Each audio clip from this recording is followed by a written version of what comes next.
নবী সাল্লাল্লাহু আলাইহি ওয়াসাল্লাম এশার নামাজ পড়েছেন। কিসের নামাজ? এশার নামাজ পড়ে কাবা ঘরের পাশে হাতিম আছে, কাবার হাতিম, হাতিমের উপর তিনি শুয়ে আছেন ডান কাত হয়ে। ডান কাতে শোয়া সুন্নত। ডান কাতে শুয়ে আছেন, তন্দ্রা ভাব, পরিপূর্ণ ঘুম আসে নাই। নবীদের কিন্তু ঘুম নাই। নবীদের ঘুমটাও কিন্তু, নবীদের ঘুমের মধ্যে যা আসে আল্লাহর পক্ষ থেকে সেটা ওহী। নবীদের দেহ ঘুমায়, অন্তর কিন্তু ঘুমায় না, মনে রাখবেন। নবীদের কি ঘুমায় না? কলব, অন্তর কিন্তু ঘুমায় না, মনে রাখবেন। এবার তিনি শুয়ে আছেন, হঠাৎ দুইজন ফেরেশতা আসলেন। কয়জন ভাই? একজন জিবরাইল আলাইহিস সালাম, একজন মিকাইল আলাইহিস সালাম। এসে নবী সাল্লাল্লাহু আলাইহি ওয়াসাল্লামকে আস্তে করে জাগিয়ে দিলেন। জাগিয়ে নবী সাল্লাল্লাহু আলাইহি ওয়াসাল্লামকে হাত ধরে নিয়ে যাচ্ছেন। কোথায়? পাশেই জমজম কুমের পাশে। পাশে জমজম কুম আছে, দেখেছিলেন না? যারা হজ উমরা করে আসছেন হয়তো দেখতে পারবেন। এই জমজম আগের মতো তো আর নাই, একটা আইডিয়া পাবেন আর কি। জমজম কুমের পাশে নিয়ে গিয়ে নবী সাল্লাল্লাহু আলাইহি ওয়াসাল্লামকে আবার আস্তে করে শুইয়ে দেওয়া হলো। এই যে পুরো ঘটনাগুলো ঘটে যাচ্ছে না, এগুলো কিন্তু মুহূর্তে ঘটে যাচ্ছে। মানে এই পুরো বিশাল ঘটনা ঘটে যাওয়ার পর দেখা যাবে ওই অজুর পানি কেবল গড়িয়ে গড়িয়ে যাচ্ছে, এখনো শেষ হয় না। মানে সময় কে নিয়ন্ত্রণ করে? পৃথিবীর সময়ের ফ্রেম আর আল্লাহ পাকের টাইম ফ্রেম এক নয়। আল্লাহ পাকের টাইম ফ্রেম টোটালি ডিফারেন্ট, আমাদের টাইম ফ্রেম আলাদা, মনে থাকবে। এখানে কিন্তু অনেক নাস্তিক অনেক প্রশ্ন করতে পারে। এবার শুইয়ে দেওয়ার পর নবী সাল্লাল্লাহু আলাইহি ওয়াসাল্লামের বুকটাকে একদম এই গলার নিচ থেকে নিয়ে যেখানে লোম উঠে নাভি, এই নাভি পর্যন্ত চিরে দেওয়া হয়েছে, জীবিত অবস্থাতেই, জীবিত অবস্থাতেই। এবার তার হার্ট, কলিজাটাকে বের করা হয়েছে। এই প্রথম ওপেন হার্ট সার্জারি নাম শুনেছেন কিনা? যে ওপেন হার্ট সার্জারি হচ্ছে। এবার এই কলিজাটাকে প্রথমে জমজমের পানি দিয়ে ধোয়া হয়েছে। কিসের পানি? জমজমের পানির মধ্যে শেফা আছে। যাদের অসুস্থতা আছে জমজমের পানিতে সূরা ফাতিহা ফু দিয়ে খাবেন, ইনশাআল্লাহ শেফা হয়ে যাবে, ইনশাআল্লাহ শেফা হবে। জমজমের পানিতে ধোয়ার পরে এর এই কলবটাকে, কলিজাটাকে ঈমান এবং হিকমতে পূর্ণ একটা পেয়ালা দিয়ে ধুয়ে দেওয়া হয়েছে। একটা পেয়ালার মধ্যে ঈমান নিয়ে আসা হয়েছিল এবং হিকমা, প্রজ্ঞা নিয়ে আসা হয়েছে। এটা রাখার পরে ঈমান প্রজ্ঞা দিয়ে ঢেলে এই পুরো জায়গাটা বন্ধ করে দেওয়া হয়েছে। কি রূপ কথা মনে হচ্ছে? আমরা যে নিঃশ্বাস নিচ্ছি এটাই কি আল্লাহর অলৌকিকত্ব না? এই যে হার্ট আমাদের পাম্প করতেছে, যখন আমরা ছোট বাচ্চা ছিলাম ওই সময় থেকে নিয়ে এখন পর্যন্ত পাম্প করছে, পাম্প করছে। 1 সেকেন্ডের জন্য কি থেমে গিয়েছিল? এটাই তো অলৌকিকত্ব। যে আল্লাহ আমাদেরকে বাঁচায় রাখতে পারেন, সে আল্লাহর পক্ষে এগুলো করা কি অসম্ভব কিছু? আচ্ছা, এবার নবী সাল্লাল্লাহু আলাইহি ওয়াসাল্লামকে একটা বাহনের মধ্যে উঠানো হচ্ছে। বাহনটার নাম বোরাক। কি নাম? বোরাক। এবার বাহনটা হচ্ছে গাধার চেয়ে একটু বড়, খচ্চরের চেয়ে একটু ছোট এবং একটু লম্বা দেহের, সাদা রঙের। কি রঙের? এবার নবীজি এখানে উঠতে যাচ্ছেন, বাহনটা একটু ফাপড় নিল, একটু ভাব দেখালো আর কি। ভাব দেখানো বোঝেন কিনা? ওই যে আপনার গার্লফ্রেন্ড আপনার সাথে যা দেখায় আর কি। আছে তো গার্লফ্রেন্ড? না ভাই, আলহামদুলিল্লাহ। তাহলে স্ত্রী তো দেখায়। স্ত্রী ভাব দেখালে সবর করতে হবে। কি করতে হবে? স্ত্রী ভাব দেখালে সবর করতে হবে, চুপ থাকতে হবে। এগুলো টিপস শেখেন, নাহলে পরে সমস্যা হতে পারে। স্ত্রী ভাব দেখাতে পারে, তখন সবর করতে হবে, চুপ থাকতে হবে। পরে দেখবেন ভাব নিজেই আবার ঠান্ডা হয়ে গেছে ইনশাআল্লাহ। ঠিক আছে? আর নিজে গরম হয়ে গেলে সমস্যা। আপনি গরম হয়ে গেলে পুরো একদম তরকারি পুরো যাবে একেবারে। কথা বুঝতে পারছেন? আল্লাহ বোঝার তৌফিক দান করুন। বোরাকটা ভাব নিচ্ছে আর কি। এখন বোরাককে জিবরাইল আলাইহিস সালাম বলছেন, এই শোনো, তোমাকে সৃষ্টি করার পর থেকে, ভালো করে শোনেন, তোমাকে সৃষ্টি করার পর থেকে মুহাম্মদ সাল্লাল্লাহু আলাইহি ওয়াসাল্লামের চেয়ে শ্রেষ্ঠ কোনো মানুষ তোমার গায়ে পা দেয় নাই। বলেন আল্লাহু আকবার। বলেন আল্লাহুম্মা সাল্লি আলা মুহাম্মদ, আল্লাহুম্মা বারিক আলা মুহাম্মদ। তোমাকে সৃষ্টি করার পর থেকে মুহাম্মাদের চেয়ে সাল্লাল্লাহু আলাইহি ওয়াসাল্লাম শ্রেষ্ঠ কোনো মানুষ তোমার পিছে ওঠে নাই। সুবহানাল্লাহ। জান্নাত থেকেই বাহনটা নিয়ে আসা হয়েছে। কোথা থেকে? জান্নাত থেকে। এবার তিনি বোরাকে উঠলেন। বোরাক, ও আচ্ছা, বোরাক এই কথা শুনে কি করলো? বোরাক এই কথা শুনে ভাব তো চলে গেলই গেল, ও ঘামা শুরু করেছে, ঘামা শুরু করেছে, ঘামতে শুরু করেছে। অনেক সময় হয় না যে বড় কোনো ব্যক্তির সামনে গিয়ে মানে থরথর করে ঘামা শুরু করেছে, ও ঘামা শুরু করেছে। এবার নবী সাল্লাল্লাহু আলাইহি ওয়াসাল্লাম উঠে বসলেন, বিসমিল্লাহ। এবার চলছে। কোথার দিক, কোন উদ্দেশ্যে চলছে? ওই যে জেরুজালেম, নাম শুনেছেন কিনা? এবার ওই দিকে ছুটলো বোরাক। কিভাবে ছুটলো? নবীজি বলছেন সাল্লাল্লাহু আলাইহি ওয়াসাল্লাম, আমাদের চোখের সীমা যতদূর পর্যন্ত যায় বোরাকের একটা পাই ততদূর পর্যন্ত যাচ্ছে। কখনো সূর্যাস্ত দেখেন নাই? কতদূর পর্যন্ত তাকানো যায়?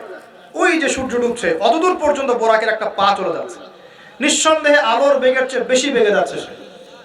যদি যারা ফিজিক্স পড়ছেন, এই যে অ্যাস্ট্রোনমি নিয়ে পড়াশোনা করছেন, আপনারা তো জানেন আলোর বেগের চাইতেও যদি দ্রুতগামী কোনো বাহন আবিষ্কার করা যায় তাহলে সময়ের চেয়ে বেশি দূরে যাওয়া যাবে না? যাওয়া যাবে। বোরাকের গতি নিঃসন্দেহে আলোর গতির চেয়ে বেশি ছিল। এবার নবী সাল্লাল্লাহু আলাইহি ওয়াসাল্লাম বলছেন যে আমরা যখন ওই যে মসজিদ আকসার ওখানে গেলাম, জিবরাইল আলাইহিস সালাম একটা পাথরের মধ্যে ফুটা করলেন, সেই পাথরের মধ্যে ফুটা করে বোরাকটাকে বেঁধে রাখলেন। আর এই পাথরের ফুটার মধ্যেই সমস্ত নবী রাসূল, এই পর্যন্ত যত নবী রাসূল এসেছেন, ওই ফুটার মধ্যেই তাদের বাহনকে বেঁধে রাখতেন। সুবহানাল্লাহ। এবার নবীজি মসজিদে ঢুকলেন, ঢুকে দেখছেন একজন মানুষ নামাজ আদায় করছেন, একটু লম্বা গড়নের, ছিপছিপে দেহ, তো লম্বা, চুলগুলো কোকড়ানো কানের লতি পর্যন্ত। মনে থাকবে, চুলগুলো কোকড়ানো কি পর্যন্ত? তোমাদের মতো ছেলা নয় ডান বাম, কানের লতি পর্যন্ত চুল, ছিপছিপে দেহ, লম্বা, শানুয়া গোত্রের মতো। নবীজি বলছেন অনেকটা শানুয়া গোত্রের মানুষের মতো। শানুয়া গোত্র কারা একটু দেখে নিবা অনলাইনে। এখন নবী সাল্লাল্লাহু আলাইহি ওয়াসাল্লাম জিজ্ঞাসা করছেন উনি কে? জিবরাইল আলাইহিস সালাম বলছেন উনি হচ্ছেন নবী মূসা আলাইহিস সালাম। আল্লাহ বা কিভাবে এটা করলেন আল্লাহ ভালো জানেন, এটা আমরা ব্যাখ্যা করতে পারবো না। নবী মূসা আলাইহিস সালাম নামাজ পড়ছেন, আরেকজনকে দেখলেন তার গড়ন কিছুটা মাঝারি ধরনের, চুলগুলো হচ্ছে সিল্কি মানে স্ট্রেট চুল, লম্বা এবং সোনালী রঙের। কি রঙের? সোনালী। এবং গায়ের কালারটা হচ্ছে সাদা এবং লালের মিশ্রণে গঠিত। নবীজি জিজ্ঞাসা করলেন উনি কে? তাকে বলা হচ্ছে উনি হচ্ছেন নবী ঈসা আলাইহিস সালাম। এবার নবী সাল্লাল্লাহু আলাইহি ওয়াসাল্লাম সমস্ত আম্বিয়া কেরামের সামনে চলে গেলেন এবং সমস্ত নবীদেরকে নিয়ে দুই রাকাত নামাজ পড়লেন। সুবহানাল্লাহ। নবীদের ইমাম কে? আমাদের নবী কাদের ইমাম? নবীদের ইমাম। আর সেই নবীর সুন্নাত পালন করতে আমাদের এত কষ্ট হয় না ভাই? লজ্জা লাগে? দাঁড়িয়ে রাখলে লজ্জা লাগে না? টাকটুর উপর কাপড় তুলে লজ্জা লাগে? আস্তাগফিরুল্লাহ, আল্লাহ আমাদেরকে মাফ করুক। আমরা সর্বশ্রেষ্ঠ মানুষের উম্মত, সর্বশ্রেষ্ঠ নবীর উম্মত। আল্লাহ পাক আমাদেরকে যোগ্য উম্মত হওয়ার তৌফিক দান করুন। নবীজি নামাজ পড়লেন, নামাজ শেষ। নামাজ, ও আরেকটা কথা, আরেকজনকে নবীজি দেখলেন, তার অবয়ব সম্পর্কে তিনি বলছেন দেখতে হুবাহু আমার মতোই। নবীজি বলছেন দেখতে হুবাহু আমার মতোই। জিজ্ঞাসা করলেন তিনি কে? জিবরাইল আলাইহিস সালাম বলছেন তিনি হচ্ছেন নবীগণের পিতা ইব্রাহিম আলাইহিস সালাম। ইব্রাহিম আলাইহিস সালামের দেহের গঠন, চেহারা একদম আমাদের নবীর মতো ছিল। সুবহানাল্লাহ। হয়তোবা এই কারণেই, হয়তোবা আল্লাহ ভালো জানেন, আমরা কিন্তু দরুদে কার নাম পড়ি? নবীর নামের সাথে ইব্রাহিম আলাইহিস সালামের নাম পড়ি এবং তার জীবনীর সাথে আমাদের নবীর জীবনী কিন্তু হুবহু মিল আছে। আমাদের নবীজিকে হিজরত করতে হয়েছে, ইব্রাহিম আলাইহিস সালামকে করতে হয়েছে। ইব্রাহিম আলাইহিস সালামকে আগুনের পরীক্ষা দেওয়া লাগছে, আমাদের নবীকে বদরে উহুদে পরীক্ষা দেওয়া লাগছে। লাগে নাই? আমাদের নবীকে পাশে ছিলেন স্ত্রী খাদিজা রাদিয়াল্লাহু আনহা, ইব্রাহিম আলাইহিস সালামের পাশে ছিলেন স্ত্রী সারা এবং হাজরা আলাইহিম আসসালাম। মানে টোটালি মিল পাবেন আপনি দেখবেন টোটালি মিল আছে। ওদিকে যাচ্ছি না আমি। এবার নামাজ শেষে নবী সাল্লাল্লাহু আলাইহি ওয়াসাল্লাম আবার বোরাকে উঠলেন। এবার বোরাক উপরে ওঠা শুরু করলো। এই পর্যন্ত যেটা এসেছে এটা হচ্ছে মক্কা থেকে জেরুজালেম পর্যন্ত। এটাকে বলা হয় ইসরা। এটাকে কি বলা হয়? ইসরা মানে নাইট জার্নি, মানে রাত্রেবেলা নৈশ ভ্রমণ। আর এবার যাচ্ছে এই বাইতুল মাকদাস থেকে উপরের দিকে, এটাকে বলা হয় মেরাজ, মানে ঊর্ধ্বে আরোহণ, ঊর্ধ্বগমন। ঠিক আছে? এবার প্রথম আকাশে যখন পৌঁছালেন, প্রথম আকাশের দরজা আছে, কি আছে? আর প্রথম আকাশ মানে আমরা যে তারা দেখি এগুলো কিন্তু প্রথম আকাশে। ঠিক আছে? প্রথম আকাশ মানে প্রথম মহাকাশ। শুধু এটা নয় যে ওই যে ওজোনোস্ফিয়ার, আয়নোস্ফিয়ার যেটা ভাগ করেছে এগুলো নয়, আমরা যা দেখি এগুলো সব হচ্ছে প্রথম মহাকাশের অংশ। এখানে দরজা আছে একটা, আমরা দেখতে পারি না। এখানে গিয়ে জিবরাইল আলাইহিস সালাম দাঁড়িয়ে গেলেন, নবী সাল্লাল্লাহু আলাইহি ওয়াসাল্লাম দাঁড়িয়ে গেলেন। ওই দিক থেকে আওয়াজ আসছে যে কে? জিবরাইল আলাইহিস সালাম বলছেন যে আমি জিবরিল। আপনার সাথে কে? বলা হচ্ছে আমার সাথে হচ্ছে বিশ্বনবী মুহাম্মদ রাসূলুল্লাহ সাল্লাল্লাহু আলাইহি ওয়াসাল্লাম। আপনাকে কি পাঠানো হয়েছিল তাকে আনার জন্য? তিনি বলছেন হ্যাঁ। তিনি বলেছেন হ্যাঁ, বাস হ্যাঁ, কারণ তিনি সাদিকুল আমিন। এবার দরজা খুলে দেওয়া হলো, তিনি ভিতরে ঢুকলেন, দেখলেন সেখানে একজন ব্যক্তি যিনি মাশাআল্লাহ ডান দিকে তাকাচ্ছেন, ডান দিকে অনেক আদম সন্তানের আকৃতি আছে, ডান দিকে তাকাচ্ছেন হাসছেন, বাম দিকে তাকাচ্ছেন, বাম দিকে অনেক আদম সন্তানের আকৃতি আছে, বাম দিকে তাকিয়ে কাঁদছেন। নবী সাল্লাল্লাহু আলাইহি ওয়াসাল্লাম বলেন উনি কে? তখন তাকে বলা হলো ইনি হচ্ছেন আপনাদের পিতা, মানে আদম সন্তানদের পিতা, আদম আলাইহিস সালাম। আদম আলাইহিস সালাম নবীকে দেখে সালাম দিলেন। আদম আলাইহিস সালাম নবীকে সালাম দিলেন, নবীও সালামের প্রত্যুত্তর করলেন এবং আদম আলাইহিস সালাম তার জন্য দোয়া করলেন। তিনি উঠে গেলেন আরো উপরে। এবার দ্বিতীয় মহাকাশে যখন চলে গেছেন, এই দ্বিতীয় মহাকাশ পর্যন্ত সায়েন্স যেতে পারে নাই, কেউই পারেনি, আল্লাহ রাসূল সাল্লাল্লাহু আলাইহি ওয়াসাল্লাম ছাড়া। এখানে গিয়ে তিনি দেখলেন সিমিলারলি দুজন বসে আছেন। কয়জন? দুজন। এবং দুজন এর পরিচয় জিজ্ঞাসা করলে জিবরাইল আলাইহিস সালাম বললেন, ইনি হচ্ছেন ঈসা আলাইহিস সালাম আর ইনি হচ্ছেন ইয়াহইয়া আলাইহিস সালাম। দুজনের মাঝে কি সম্পর্ক? খালাতো ভাই। কি সম্পর্ক? খালাতো ভাই। এরপর সামনে যান, তৃতীয় আসমানে উঠলেন। সেখানে দেখছেন একজন ব্যক্তি যাকে এই পৃথিবীর অর্ধেক সৌন্দর্য দেয়া হয়েছে। নবীজি বললেন, তিনি কি এত অপরূপ সুন্দর? তখন নবী সাল্লাল্লাহু আলাইহি ওয়াসাল্লামকে বলা হচ্ছে তিনি হচ্ছেন ইউসুফ আলাইহিস সালাম, যাকে এই পৃথিবীর অর্ধেক সৌন্দর্য দেয়া হয়েছে। আমরা সূরা ইউসুফ পড়ি আর মনে করি এটা হচ্ছে ইউসুফ জুলাইখার ঘটনা, তাই না ভাই? আসলে এখানে প্রেম কাহিনী কার? এখানে প্রেম কাহিনী হচ্ছে ইউসুফ আলাইহিস সালাম এবং তার বাবার। ভালো করে পড়ে দেখবেন, এখানে বাবা এবং ছেলের মহব্বতের কাহিনী বর্ণিত হচ্ছে। আর ইউসুফ আলাইহিস সালামের বাহ্যিক সৌন্দর্য নিয়ে আমরা কথা বলি, তার বাহ্যিক সৌন্দর্যের চাইতে তার চরিত্রের সৌন্দর্য ছিল হাজার গুণ বেশি। জেনার অপবাদ দিয়েছে তাকে মানুষ, তিনি নির্দোষ হয়েও বিনা অপরাধে 12 বছর জেল খেটেছেন, তারপরেও তিনি অন্যায় পথে পা বাড়ান নাই। বাড়িয়েছেন? আল্লাহ পাক আমাদেরকে এগুলো বোঝার তৌফিক দান করুন। আরো উপরে উঠলেন, চতুর্থ আসমানে উঠে দেখছেন এখানে আরেকজন একইভাবে আছেন, তার নাম হচ্ছে, তার কি নাম? ইদ্রিস আলাইহিস সালাম। তিনি চতুর্থ আসমানে অপেক্ষা করেন। একইভাবে সবার সাথে কথাবার্তা হলো, সালাম বিনিময় করা হলো, মোবারকের দোয়া করলেন, তিনি আবার উঠে গেলেন। পঞ্চম আসমানে উঠে তিনি দেখছেন ওই নবী মূসা আলাইহিস সালাম। কোন নবী? নবী মূসা আলাইহিস সালাম। সবাই সালাম দিচ্ছেন, একইভাবে কথাবার্তা হচ্ছে। ষষ্ঠ আসমানে উঠে দেখছেন হারুন আলাইহিস সালাম, মূসা আলাইহিস সালামের ভাই, মনে আছে? হারুন আলাইহিস সালাম, যিনি ফেরাউনের কাছে দাওয়াত নিয়ে গিয়েছিলেন, মূসা আলাইহিস সালামের সাথে ছিলেন। সপ্তম আসমানে উঠে তিনি দেখছেন একজন ব্যক্তি যার চেহারা একদম নবীর মতোই। বাইতুল মামুর নামে একটা জায়গা আছে, এই জায়গায় হেলান দিয়ে বসে আছে। নবীজি বললেন, উনি কে? জিবরাইল আলাইহিস সালাম বলছেন, উনি হচ্ছেন আপনার নবীদের সবার পিতা ইব্রাহিম আলাইহিস সালাম। ইব্রাহিম আলাইহিস সালামের আশপাশে অনেক ছোট ছোট বাচ্চা আছে, অনেক ছোট ছোট বাচ্চা। এই বাচ্চাগুলো কারা? এই যে মুসলিম অমুসলিমদের যাদের একদম নাবালক শিশুরা যারা মারা যায়, ওরা কি পাপ করেছে? এই নাবালক ছোট ছোট বাচ্চারা যারা মারা যায়, আল্লাহ রাব্বুল আলামিন তাদের রূহটাকে ওখানে রেখেছেন। তারা ওখানে খেলছে, যখনই ওদের পিতামাতার কথা মনে হয় দৌড় দিয়ে আসে ইব্রাহিম আলাইহিস সালামের কাছে। মনে রাখবেন, বাচ্চাদের সাথে কেন ইব্রাহিম আলাইহিস সালামকে রাখা হয়, এখানে একটা ব্যাখ্যা হতে পারে, আল্লাহু আ'লাম। শিশুদের সাথে থাকতে হলে শিশুর মতো মন থাকতে হয়। বাচ্চাদের সাথে কারা ভালোভাবে মিশতে পারে জানেন? যাদের মনটা বাচ্চাদের মতো, শিশুর মতো সরল হতে হয়। শিশুর মতো হতে হয়, সরল। যাদের মন শিশুর মতো সরল, এদের মনের মধ্যে কিন্তু হিংসা, বিদ্বেষ, রিয়া, অহংকার এগুলো থাকবে না। ইব্রাহিম আলাইহিস সালাম ওই শিশু কুরবানির পরীক্ষায় ফেলতে হয়েছিল না?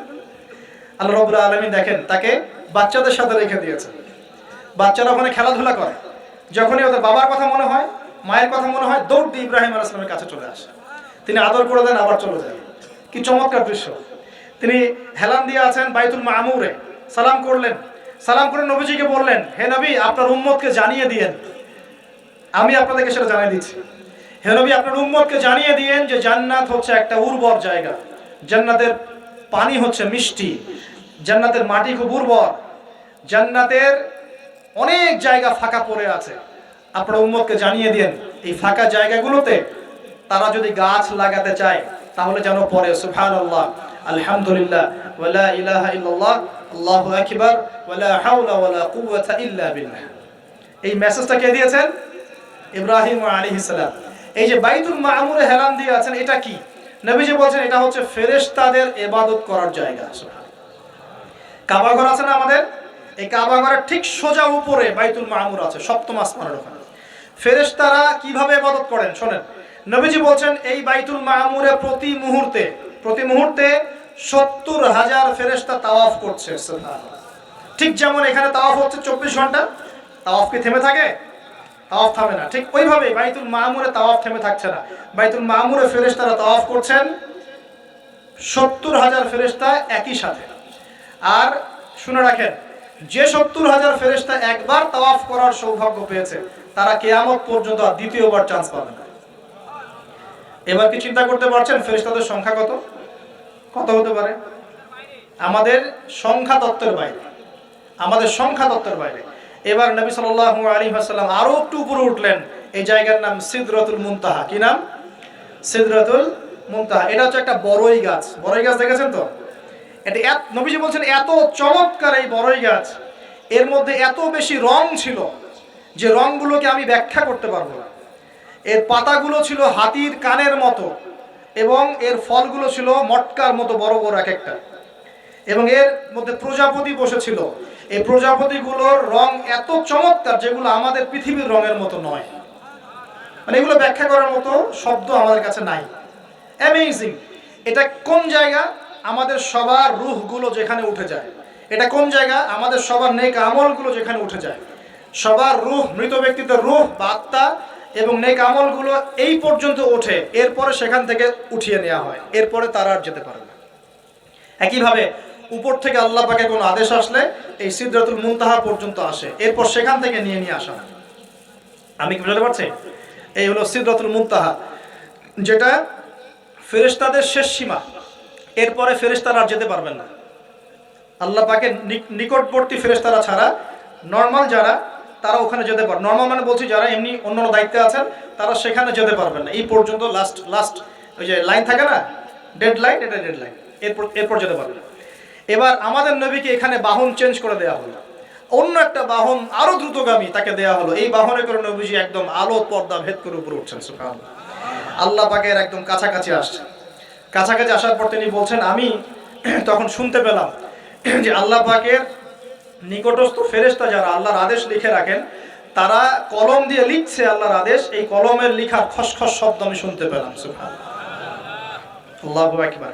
এবার আল্লাহ রাব্বুল আলামিন তাকে কাছে নিয়ে, শোনেন প্রিয় ভাই, উম্মতে মুহাম্মাদি শুনে রাখো, আল্লাহ পাক 3টা স্পেশাল ওহী করলেন। কয়টা ভাই? 3টা। অন্যান্য অনেক কথা তো হয়েছে, সেগুলো তো আমরা হাদিসের মধ্যে আমরা ডিটেইলস বলতে পারছি না, সময় শর্ট। 3টে স্পেশাল ওহী আল্লাহ রাব্বুল আলামিন করেছেন। তার প্রথমটা হচ্ছে নবী সাল্লাল্লাহু আলাইহি ওয়াসাল্লামকে এই জায়গায় 50 ওয়াক্ত নামাজ হাদিয়া গিফট দেওয়া হলো। কত ওয়াক্ত? এবার নবীজি 50 ওয়াক্ত নিয়ে চলে আসছেন। পরের দুইটা পরে বলছি। 50 ওয়াক্ত নিয়ে চলে আসছেন। আসার সময় এই যে ষষ্ঠ আসমানে, পঞ্চম আসমানে কার সাথে দেখা? মুসা। কে আমাকে বলছে? মুসা আলাইহিস সালাম। তিনি বলছেন, আল্লাহ পাক কি দিয়েছেন আপনাকে হাদিয়া? নবী সাল্লাল্লাহু আলাইহি ওয়াসাল্লাম বলেন 50 ওয়াক্ত নামাজ। কত ওয়াক্ত? 50 ওয়াক্ত। নবী এবার মুসা আলাইহিস সালাম বলছেন, আমার উম্মতকে 2 ওয়াক্ত নামাজ দেওয়া হয়েছে, সেটাই আমার উম্মত আদায় করতে পারে নাই। 50 ওয়াক্ত নামাজ আপনার উম্মত পারবে না, আপনি কমাই নিয়ে আসেন যান। তিনি আবার গেলেন 50 থেকে 45, আবার 45 থেকে 40, 40 থেকে 35, 35 থেকে 30, এই করতে করতে করতে করতে 5 ওয়াক্ত যখন আসলো, তখন নবীজিকে বলা হচ্ছে আপনি আরো কমাই নিয়ে আসেন। নবীজি বলছেন, আমার যেতে লজ্জা লাগছে, আল্লাহ পাক আমাকে এত বেশি কমিয়ে দিলেন, আরো কমাতে চাইতে আমার লজ্জা লাগছে। দেখেন, মুসা আলাইহিস সালাম বলেছিলেন আমার উম্মতকে 2 ওয়াক্ত নামাজ দেওয়া হয়েছিল, আদায় করতে পারে নাই। উম্মতে মুহাম্মাদের মধ্যে এমন মানুষ নাই 2 ওয়াক্ত 1 ওয়াক্ত নামাজও পড়তে পারে না। নবীদের এটা হিকমা, দূরদর্শিতা। এবার নবী সাল্লাল্লাহু আলাইহি ওয়াসাল্লাম আল্লাহর কাছে গিয়ে আরজি পেশ করছেন। আল্লাহ রাব্বুল আলামিন বলছেন, 5 ওয়াক্ত নামাজ আমি দিলাম, কিন্তু 5 ওয়াক্ত যদি তোমার উম্মত আদায় করে 50 ওয়াক্তের নেকি দেওয়া হবে ইনশাআল্লাহ। আরেকটা বেনিফিট তোমার উম্মতের যে কোনো ব্যক্তি যে আমলই করুক না কেন 10 গুণ বাড়ায় নেকি দেওয়া হবে ইনশাআল্লাহ। কিন্তু তোমার উম্মতের কোনো ব্যক্তি যদি গুনাহ করে, তাহলে গুনাহকে 10 গুণ বাড়ায় দিব না ইনশাআল্লাহ। গুনাহ একটাই থাকবে। গুনাহ কি হবে? একটাই থাকবে। আর নেকির কাজ করলে 10 গুণ বাড়ায় দেওয়া হবে। 1 টাকা দান করছেন 10 টাকার নেকি হবে। 1 রাকাত নামাজ পড়ছেন 10 রাকাতের নেকি হবে। একটা সেজদা করছেন 10টা সেজদার নেকি হবে ইনশাআল্লাহ। কথা বুঝতে পারছেন? এটা হলো একটা গিফট বা হাদিয়া। সেকেন্ড গিফটটা হচ্ছে আল্লাহ রাব্বুল আলামিন নবী সাল্লাল্লাহু আলাইহি ওয়াসাল্লামকে সূরা বাকারার শেষের 2টা বা 3টা আয়াত ওহী করলেন। কয়টা ভাই? শেষের 2টা বা 3টা। লিল্লাহি মা ফিস সামাওয়াতি, এখান থেকে ফানসুরনা আলাল কওমিল কাফিরিন পর্যন্ত। এই আয়াতগুলোর ফজিলত সম্পর্কে এসেছে যে রাতের বেলা কেউ যদি এই আয়াতগুলো পড়ে ঘুমায়, সূরা বাকারার শেষের 2টা বা 3টা পড়ে ঘুমায়, সারা রাত তাহাজ্জুদের নেকি পাবে ইনশাআল্লাহ। এবং দৃশ্য অদৃশ্যের কোনো ক্ষতি, তার কোনো অনিষ্ট সাধন করতে পারবে না ইনশাআল্লাহ। এই যে সমস্যা হয় ঘুমের মধ্যে, জিনের সমস্যা, জাদুর সমস্যা, বদনজর ইত্যাদি কোনো রকম প্রবলেম তাকে ফেস করতে হবে না ইনশাআল্লাহ। সূরা বাকারার শেষে কয় আয়াত? কমপক্ষে 2 আয়াত, যদি পারেন 3টা আয়াত পড়বেন। 2টা হাদিয়া হবে। 3 নম্বর হাদিয়াটা আরো বড়।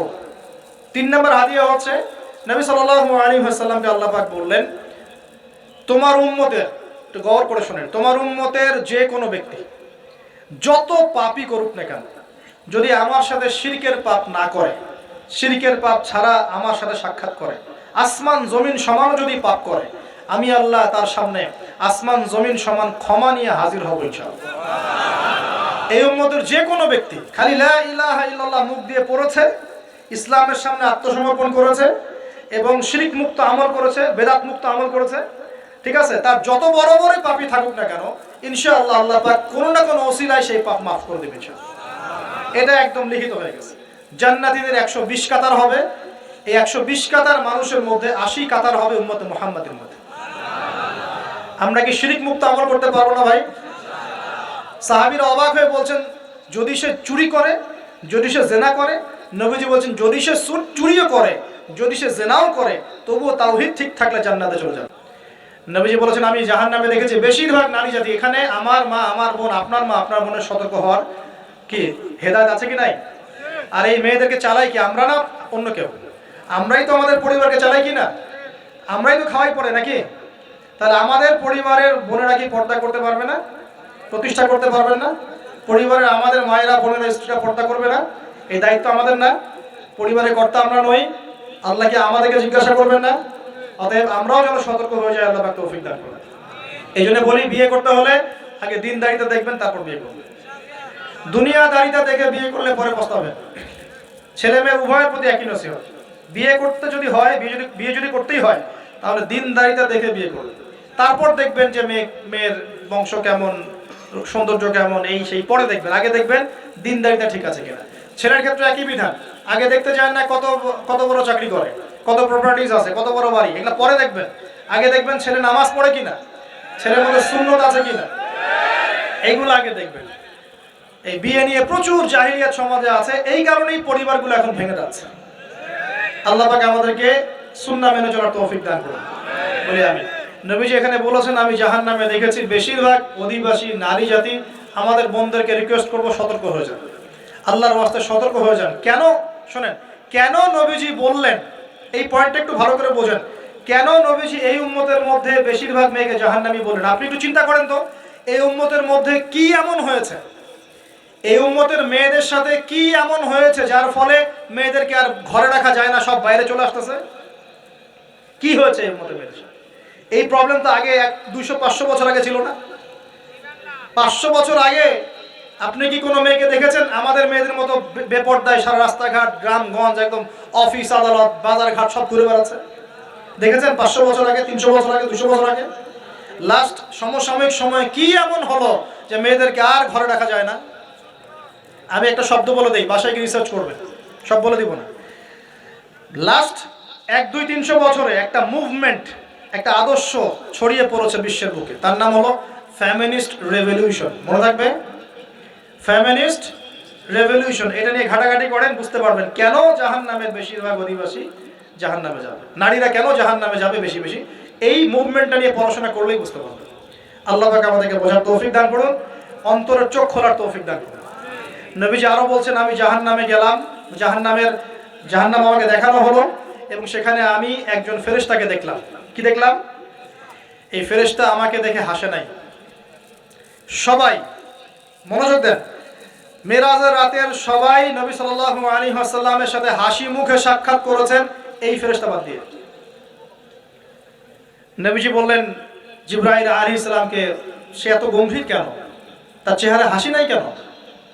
জিবরাইল আলাইহিস সালাম বলছেন, যখন থেকে আল্লাহ পাক তাকে জাহান্নামের দায়িত্ব দিয়েছেন, যেদিন থেকে আল্লাহ পাক এই ফেরেশতাকে জাহান্নামের দায়িত্ব দিয়েছেন, ওই দিন থেকে তার চেহারার হাসি চলে গেছে।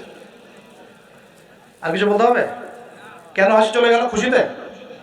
জাহান্নামে আল্লাহ পাকের আযাব এবং এই আযাবের দায়িত্ব পালন করতে গিয়ে তার চেহারা থেকে হাসি চলে গেছে। নাউযুবিল্লাহ। নবীজি জানালেন তার নাম হচ্ছে মালিক। কি নাম? মালিক। আমরা দোয়া করি আমরা যেন তার সাক্ষাৎ না পাই, আমরা দোয়া করি আমরা যেন তার সাক্ষাৎ না পাই, আমিন। এবার নবী সাল্লাল্লাহু আলাইহি ওয়াসাল্লাম আসছেন, আসার সময় সুঘ্রাণ পাচ্ছেন, সুঘ্রাণ। ও একটা কথা বলি নাই, জান্নাতে তিনি যখন দেখলেন, সেখানে দেখলেন যে এখানে বেশিরভাগ অধিবাসী হচ্ছে এই উম্মতের গরিব মানুষরা। এই উম্মতে কারা?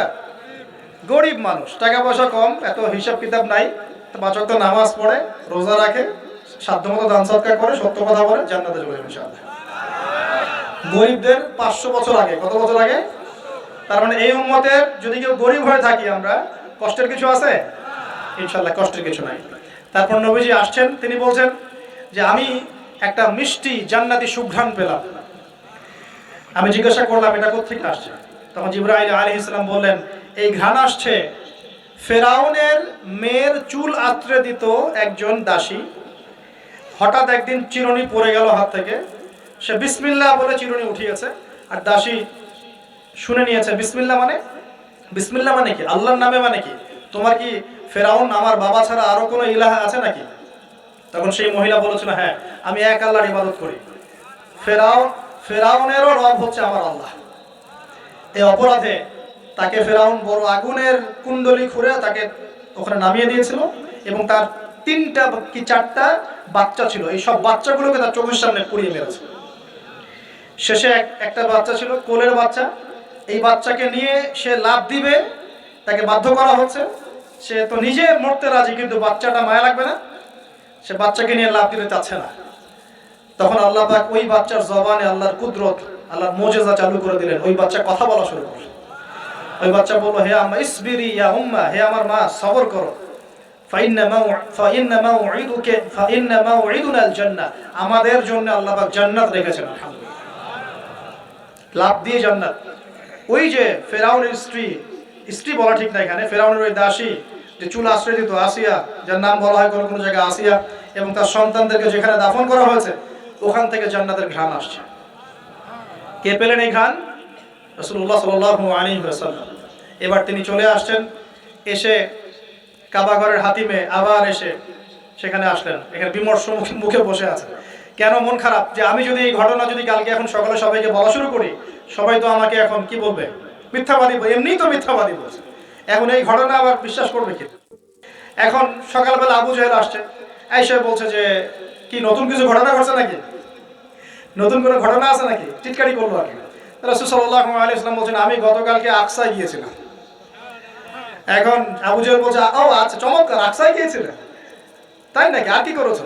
তো যে আমি এই ঘটনা ঘটেছে আমার সাথে। তখন সবাইকে সে ঢোল পিটায় নিয়ে আসলো, আরে আসো আসো, মুহাম্মদ কি বলে শোনো, দেখো কি বলে, তো পাগল হয়ে গেছে নাউজুবিল্লাহ। বলছে আকসায় গিয়েছিলে, বলো তো আকসায় কি কি আছে? সুবহানাল্লাহ, আল্লাহ রাব্বুল আলামিন, এখন যেমন ভিডিও দেখি না আমরা, এইভাবে আল্লাহ রাব্বুল আলামিন মসজিদুল আকসাকে নবীর সামনে তুলে ধরলেন, সামনে ইনশাআল্লাহ। এবং নবী সাল্লাল্লাহু আলাইহি ওয়াসাল্লাম দেখে দেখে বলছেন আকসায় কয়টা দরজা আছে, কয়টা জানলা আছে, পূর্ব দিকে কি আছে, পশ্চিম দিকে কি আছে, সিঁড়ি কয়টা, সব বলে দিলেন মাশাআল্লাহ। এরপর আবু বকর সিদ্দিকের সামনে একজন কাফের গিয়ে বলছে জানো মুহাম্মদ কি বলেছে? মুহাম্মদ এই কথা বলেছে। আবু বকর সিদ্দিক তখন বলছেন যে আমি তো এর চাইতেও কঠিন কথা বিশ্বাস করি, আমি তো বিশ্বাস করি যে নবী সাল্লাল্লাহু আলাইহি ওয়াসাল্লামের কাছে আসমান থেকে আল্লাহর ওহী আসে, আর মেরাজের রাতটার এমন কি, আমি তো বিশ্বাস করি আল্লাহ তার সাথে কথা বলেন, আল্লাহ পাকের কথা তার কাছে আসে, আল্লাহর কালাম তার কাছে আসে।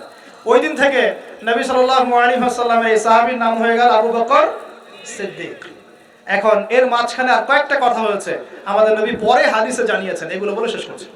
নবীজি বলছেন আমি যখন মেরাজের রাতে গিয়েছি আমাকে আল্লাহ পাক কিছু আযাব দেখিয়েছেন। কি দেখেছেন ভাই? আমরা দোয়া করি আল্লাহ পাক এই আযাবগুলো থেকে আমাদেরকে বাঁচান, এবং যে পাপের কারণে এই আযাব হয় সে পাপ থেকে আমাদেরকে বাঁচান, বলেন আমিন। আর একটা কথা বলে রাখি, যেহেতু নবীকে এই আযাবগুলো দেখানো হয়েছে, অন্য কোনো নবীকে কিন্তু দেখানো হয় নাই। কাকে দেখানো হয়েছে? আমাদের নবীকে। তার মানে এই পাপগুলো এবং এই আযাব আমাদের উম্মতের মধ্যেই বেশি থাকবে। বুঝতে পারছেন না মনে হয়? এই আযাব এবং পাপগুলো কি অন্য কোনো নবীকে দেখানো হয়েছে? আমাদের নবীকে দেখানোর কারণ কি? কারণ আপনার উম্মতের মধ্যে এই পাপগুলো ছড়াবে বেশি, এবং আপনার উম্মতের একটা অংশ এই আযাবগুলো ভোগ করবে। কি আযাব? নবীজি যাচ্ছেন, দেখছেন, যুবকরা শুনো ভালো করে, নবীজি দেখছেন একটা চুলা, কি ভাই, তন্দুর রুটি দেখেছেন যে চুলায় রান্না করে, ঠিক ওই রকম শব্দই হাদিসে এসেছে, তান্দুর। এই চুলা এমন চুলা যার মাথাটা হচ্ছে সরু, নিচের দিকটা মোটা, নিচে আগুন জ্বলছে, ভিতরে কিছু মানুষ আছে, নিচ থেকে আগুনের দাবদাহ আসছে, যখনই আগুন আসছে জাহান্নামের তখন তারা ধাউ ধাউ করে উপরে উঠছে, আবার যখন আগুন নেমে যায় তখন তারা নিচে নেমে যায়। নবীজি মর্মান্তিক দৃশ্য দেখে বললেন যে এরা কারা যাদেরকে এমন আযাব দেওয়া হচ্ছে? জিবরাইল আলাইহিস সালাম বললেন, যুবক ভাই শোনেন ভালো করে, জিবরাইল আলাইহিস সালাম বললেন এরা হচ্ছে আপনার উম্মতের সেই সব ব্যক্তি যারা বিবাহ বহির্ভূত জিনা করেছিল। এই পাপটা মারাত্মক। আল্লাহ পাক আমাদের সবাইকে পাপ থেকে ফিরে আসার তৌফিক দান করুন। এবং এই পাপ যদি করে থাকেন হতাশ হবেন না, তওবা করে আজকেই ফিরে আসবেন। তওবা করলে আল্লাহ পাক যে কোনো পাপ মাফ করে দেবেন ইনশাআল্লাহ। যে কোনো পাপ, তওবা খাস করতে হবে, কোনোদিন এই পাপে লিপ্ত হওয়া যাবে না। এই যে গত 3-4 দিন আগে একটা দিবস চলে গেল না, লক্ষ লক্ষ কোটি কোটি যুবক যুবতী পাপ করেছে, করে নাই? আর আমরা উস্কে দিয়েছিলাম কাছে আসার গল্প, অমুক তমুক হাবি জাবি কত কথা। আর এদের স্লোগানগুলো এত চটকদার, খুব মজা লাগে, খুব মজা, মুখরোচক ভাবে উপস্থাপন করে। আল্লাহ পাকের কাছে আসার গল্প করা যায় না, রাসূলের কাছে আসার গল্প করা যায় না। আসলে এখনকার মিডিয়াগুলো এতটাই নির্লজ্জ হয়ে গেছে। কেন বলছি শোনেন, ইসলামের সাথে শত্রুতা তো আছেই, কোনোদিনও আল্লাহর কাছে আত্মসমর্পণ করা লাগে এমন কোনো ওয়ার্ডও বলবে না। টাইটেল দিবে ভূমিকম্পের কাছে মানুষ কত অসহায়, টাইটেল দিয়েছে একটা। প্রাকৃতিক বিপর্যয়ের সামনে মানুষ কত অসহায়, প্রকৃতির কাছে মানুষ কত অসহায়, এসব টাইটেল দিয়ে ভিডিও দিচ্ছে। ওই যে ভূমিকম্প ইস্যুতে একটা বারও বললো না যে এই আল্লাহ পাকের কাছে, আল্লাহর শক্তির সামনে মানুষ কত অসহায়। ওই শব্দ ব্যবহার করা যাবে না। ওই শব্দ ব্যবহার করলে আপনি মৌলবাদী হয়ে যাবেন। যে প্রকৃতিটা কি? প্রকৃতি কে? প্রকৃতি কাকে বলে? কত প্রকার? প্রকৃতির স্রষ্টা কে? প্রকৃতি কে নিয়ন্ত্রণ করছে? ভূমিকম্পের কোনো ক্ষমতা আছে না? ভূমিকম্প যে দেয় তার ক্ষমতা আছে। এই সাগরের কোনো ক্ষমতা আছে? সাগরে যে জলোচ্ছ্বাস দেয় তার ক্ষমতা আছে। এই মাটিটাকে স্থির কে রেখেছে? এখন আমরা তো এখনো মহাবিশ্বে ঘুরছি না? এই যে ওয়াজ করছি যখন আমরা, এখনো পৃথিবীটা ঘুরছে। আমরা কি বুঝতে পারছি কে পৃথিবীকে স্থির রাখলো? কেউ বলবে না যে আল্লাহর আযাবের সামনে মানুষ কত অসহায়। হ্যাঁ, বলবে প্রকৃতির সামনে মানুষ কত অসহায়, ভূমিকম্পের সামনে মানুষ কত অসহায়। মানে এমন এমন চটকদার কিছু শব্দ দিবে, এই শব্দগুলো আপনাকে চিনিয়ে দিবে যে কারা আল্লাহর বাহিনী, কারা আল্লাহর দুশমনের বাহিনীর মধ্যে আছে। তো এখানে যুবকদেরকে উৎসাহিত করা হয়েছে না জেনার জন্য। আর নবী সাল্লাল্লাহু আলাইহি ওয়াসাল্লামকে কেন দেখানো হলো? কারণ তার উম্মতের মধ্যে জেনার পাপ ছড়িয়ে পড়বে বেশি। কিসের মধ্যে? চুলার মধ্যে শাস্তি দেওয়া হচ্ছে, চুলায় শাস্তি দেওয়া হচ্ছে। নবীজি বলছেন তাদের ভিতর থেকে এত দুর্গন্ধ বের হচ্ছিল যেন মনে হচ্ছিল যে কোনো পাবলিক টয়লেটের পাশ দিয়ে আমরা যাচ্ছিলাম। প্রিয় ভাই, আল্লাহর ওয়াস্তে জিনার ধার কাছেও যায় না। আল্লাহ পাক বলেছেন ওয়ালা তাকরাবু জিনা, জিনার কাছেও যেও না। তো এক নাম্বার শাস্তি কি রেখেছেন নবী সাল্লাল্লাহু আলাইহি ওয়াসাল্লাম? কিসের শাস্তি? তন্দুর চুলার মধ্যে আগুনের শাস্তি। কিসের পাপের কারণে? বলেন, জিনা। এই উম্মতে মুহাম্মাদের মধ্যে জিনা ছড়িয়ে পড়েছে কিনা? এখন আমরা কি এই স্রোতে গা ভাসাবো না দূরে থাকবো? আমরা হালাল উপার্জনের সোর্স তৈরি করব, করে হালাল বিয়ে করবো ইনশাআল্লাহ। হালাল উপার্জনের মাধ্যম তৈরি করবেন, করে বিয়ে করবেন ইনশাআল্লাহ। বিয়ের আগে কোনো পীড়িত নাই, সব পীড়িত বিয়ের পর ইনশাআল্লাহ। পারা যাবে ইনশাআল্লাহ। আচ্ছা, এবার সামনে যাই। নবী সাল্লাল্লাহু আলাইহি ওয়াসাল্লাম সামনে গেলেন, গিয়ে দেখলেন, এবার দেখলেন কিছু মানুষ বসে আছে। কিছু মানুষ বসে আছে, সামনে আছে টাটকা তরতাজা গোশত, একদম ধোঁয়া উঠতেছে, একদম মনে করেন ওই কালা ভুনার মতো। আর পাশে রাখা আছে পচা, নোংরা, আবর্জনাময় গোশত। এই মানুষগুলো ভালো গোশত খাচ্ছে না, এই মানুষগুলো পচা গোশতগুলোই খাচ্ছে, দুর্গন্ধযুক্ত। নবীজি বললেন এরা কারা? নবী সাল্লাল্লাহু আলাইহি ওয়াসাল্লামকে বলা হচ্ছে এরা আপনার উম্মতের সেই সব ব্যক্তি যারা বিবাহিত, ভালো করে শোনেন, এরা আপনার উম্মতের সেই সব ব্যক্তি যারা বিবাহ বহির্ভূত সম্পর্ক করেছে। মানে বিয়ে করার পরেও, বাসায় স্ত্রী থাকার পরেও বাইরে জেনা করেছে, বাসায় স্বামী থাকার পরেও বাইরে জেনা করেছে। এখন আমাকে বলেন তো, উম্মতে মুহাম্মাদির মধ্যে সমকালীন সময় এই ফিতনাটা ছড়িয়ে পড়ে নাই?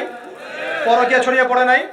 এটা হলো পরকীয়ার স্পেশাল শাস্তি। কারণ পবিত্র হালাল ফ্রেশ জিনিস ওদের ঘরে ছিল, খাইতে ভালো লাগে না, ওদের নোংরা পচা জিনিস খেতে ভালো লেগেছে। আল্লাহ পাক কিয়ামতের মাঠেও ওই এবং বারজাখের জীবনেও ওই একই শাস্তি দিবেন ইনশাআল্লাহ। আর এখন তো মিডিয়ার মধ্য দিয়ে এই যে বিভিন্ন সিরিয়ালস নাটক হাবি জাবি এগুলোর মধ্য দিয়ে এটাকে উস্কে দেওয়া হচ্ছে, এটাকে অ্যাভেলেবেল করে ফেলা হচ্ছে। আর যারা বড় বড় শহরে থাকে এগুলো তো ফিতনা আরো বেশি, আরো বেশি। আল্লাহ পাক আমাদের মা বোনদেরকে বোঝার তৌফিক দান করুন, আর আমাদের ভাইদেরকেও বোঝার তৌফিক দান করুন। আমাদের সবাইকে আল্লাহ পাক পরকীয়ার মতো নোংরা পাপ থেকে হেফাজত করুন, বিবাহ বহির্ভূত সম্পর্ক থেকে হেফাজত করুন।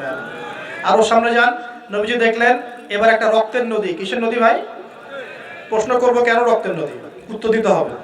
ওই রক্তের নদীতে আল্লাহ পাক কিছু মানুষকে রেখেছেন, ফেরেশতারা পাথর দিয়ে তাদের মাথা ফাটিয়ে দিচ্ছে, পাথর ছিটকে অন্য জায়গায় চলে যাচ্ছে, পাথর নিয়ে আসার মুহূর্তের মধ্যেই মাথা আবার জোড়া লেগে যাচ্ছে, আবার পাথর দিয়ে মাথা ফাটিয়ে দেওয়া হচ্ছে, আবার পাথর ছিটকে চলে যাচ্ছে। নবীজি জিজ্ঞাসা করলেন এরা কারা যাদেরকে শাস্তি দেওয়া হচ্ছে? নবী সাল্লাল্লাহু আলাইহি ওয়াসাল্লামকে জিবরাইল আলাইহিস সালাম বললেন এরা আপনার উম্মতের সেই সব ব্যক্তি যারা সুদখোর ছিল। কি ছিল? এখন বলেন রক্তের নদী কেন? বলেন, উত্তরটা দেখি কে বলতে পারবেন? মাশাআল্লাহ, মাশাআল্লাহ, শুকরিয়া। সুদের মধ্য দিয়ে এক শ্রেণীর মানুষ ধনী হয় আর এক শ্রেণীর মানুষ গরিব হয়। সুদের মধ্য দিয়ে গরিব মানুষের রক্তটাকে চুষে খাওয়া হয়। এই কারণেই কিয়ামতের মাঠে এবং বারজাখের জীবনে রক্তের নদীতে ফেলে মাথাটা ফাটিয়ে দেওয়া হবে। মাথা কেন ফাটানো হবে? এই মাথা দিয়ে শয়তানি বুদ্ধিটা বের করেছিল যে ইন্নামাল বাইউ মিসলুর রিবা, সুদ হচ্ছে ব্যবসার মতোই। এই শয়তানি কোথা থেকে বের হইছে? এই মাথা থেকে। এই কোন মাথা ফাটাই দেওয়া হবে।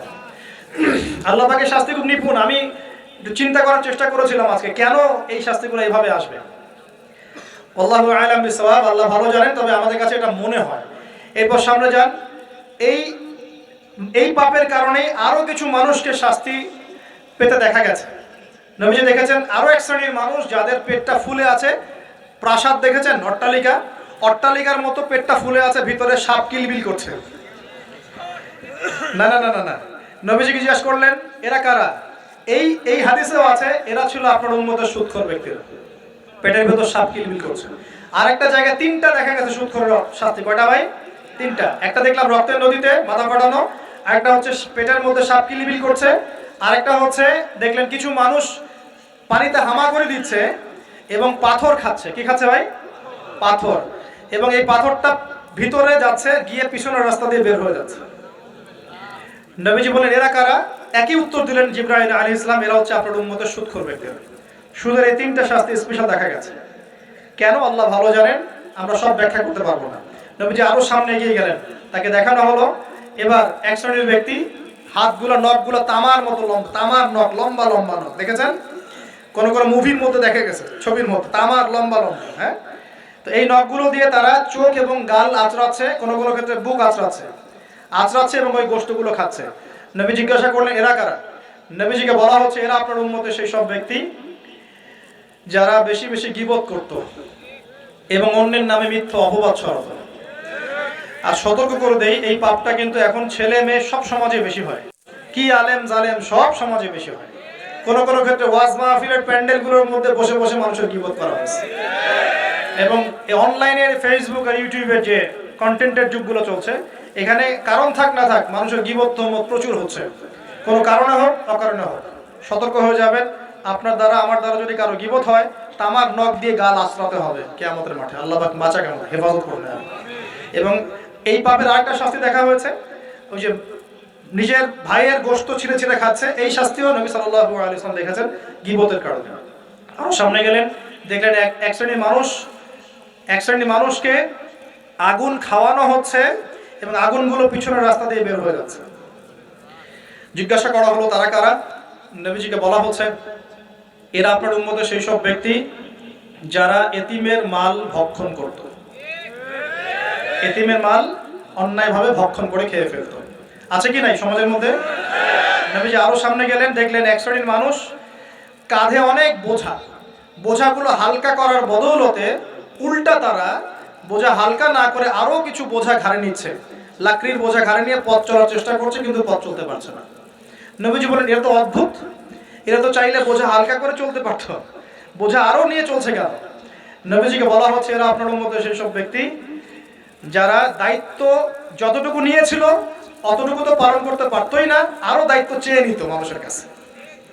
দায়িত্ব চেয়ে নেওয়ার সংস্কৃতি চলছে না এখন? যোগ্যতা থাক আর না থাক, মানুষ দায়িত্ব চাচ্ছে না, দায়িত্ব না দিলে লাভ করে। যোগ্যতা থাক না থাক, মানুষকে দায়িত্ব চেয়ে নিচ্ছে কিনা? দায়িত্ব নেওয়াটা বড় কথা নয়, পালন করাটা বড় কথা। না করতে পারলে এই শাস্তি ভোগ করতে হবে। আল্লাহ পাক আমাদের সবাইকে হেফাজত করুন, আমিন। এবার সামনে গেলেন, দেখলেন এবার তো মুশকিল। সামনে গিয়ে দেখলেন এক শ্রেণীর মানুষ, কয়েকটা মানুষ না, এক শ্রেণীর মানুষ, যাদের জিহ্বাগুলোকে, ঠোঁট আর জিহ্বাগুলোকে আগুনের কেচি দিয়ে কেটে ফেলা হচ্ছে। নবীজি বললেন, এরা কারা? রাসূল সাল্লাল্লাহু আলাইহি ওয়াসাল্লামকে বলা হচ্ছে, এরা আপনার উম্মতের সেই সব ব্যক্তি যারা ছিল ওয়াইজ বক্তা, আলেম, ওয়াইজ বক্তা, যারা মানুষের সামনে দ্বীনের কথা বলতো কিন্তু নিজেরাই সেই দ্বীনের প্রতি আমল করত। আল্লাহ রাব্বুল আলামিন আমাকে এবং আপনাদের সবাইকে এই মর্মান্তিক শাস্তি থেকে বাঁচান।